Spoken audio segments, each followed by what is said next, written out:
Thank you alongside Cheryl Pounder, Jeff O'Neill, and Darren Drager. Exhale, Canada, because it got dicey in those last few minutes. But for the first 53 or so, was that about as good as a Team Canada could play? It certainly was, James, and I think the best players had a text chain, not to brawl at the beginning of the game, but to be at their best and make sure that they were going to play on Thursday against the Americans. Connor McDavid, some poor puck management from the Finns, and if you do that against this elite skill, there was a lot of time and space in the first period, and they certainly made them pay. Nathan MacKinnon right after that, he was absolutely flying in that first period, and then Brayden Point gets on the board.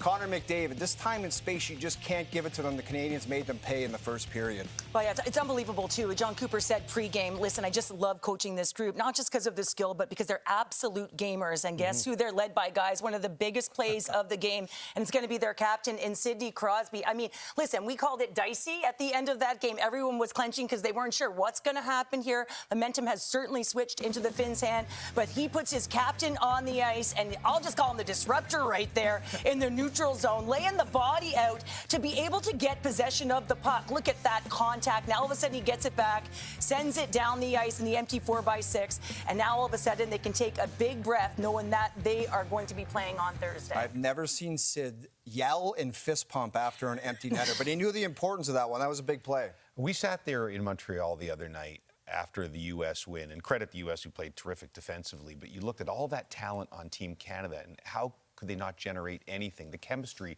just didn't seem to be there. So Jon Cooper shuffles the lines quite significantly, and they all seem to work. And perhaps the best move was putting Brayden Point up there with Connor McDavid? I would agree with that. I mean, Brayden Point is a worker, so you know that he's going to establish some sort of work ethic on any line that he's playing on.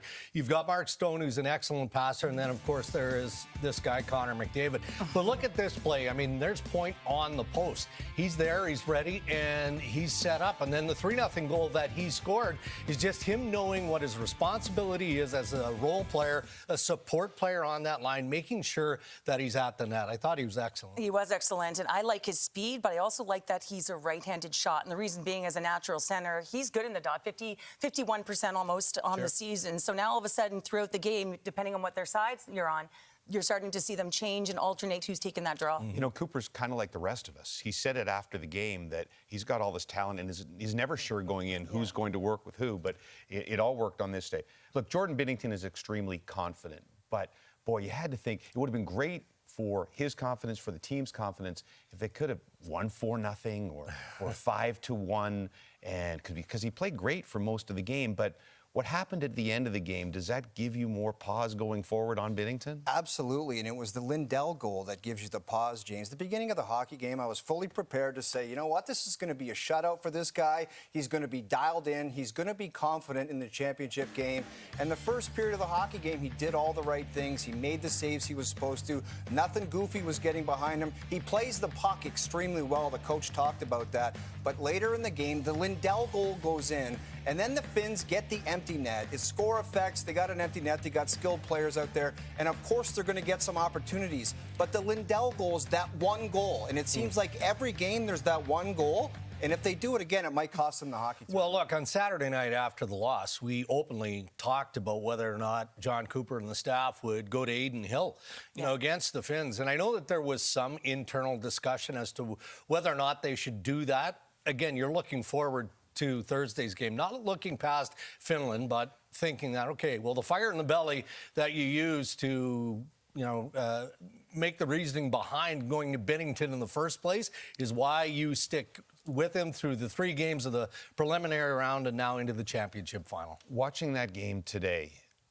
I think we all realized how much the Canadians missed Cale Makar against the Americans on Saturday night. Yeah, and Dregs was talking about players that in combinations work well together. And when you've got a guy like Cale Makar and Connor McDavid on the ice at the same time, I'm just watching them create magic out there and create space because they're both skaters. And if they can get speed underneath the puck, like Connor McDavid can do there, but it's Cale Makar who just pops it to his space, knowing that this guy is going to skate onto it, and that allows Sanheim to jump into the rush. Cale Makar is so effective at knowing where the ice is, but guess what? So is Connor McDavid. You can see him pop to that weak spot, and boom, nice shot on net there. It's almost like these two guys are looking for one another. Look at this. They're going to look to cycle. You can either either keep that puck or you got a guy like Cale Makar with his skating, his edge work. He can also drive the net. So I think they're going to create a ton of space. I'll be looking for them to get together, play together as well. But you also have McKinnon out there, obviously chemistry with Makar as well. Well, we know going into this game against Finland, there was both concern and mystery around Cale Makar. You know, both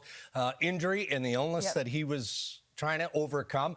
And then he plays 24 minutes along with his defensive partner, Devon Toews. So when you said, James, off the start of the segment, Canada breathing a sigh of relief, well, that applies to having Cale Makar back into the mix going into the championship. Makar puts his gear on and plays, it's automatic awesome. Like he's so good, he can't play bad. He was out there, he was going to be unbelievable The way tonight. he uses the blue line in the net, right? And Jon Cooper said, we you know, against the Americans, we played a 180-foot game.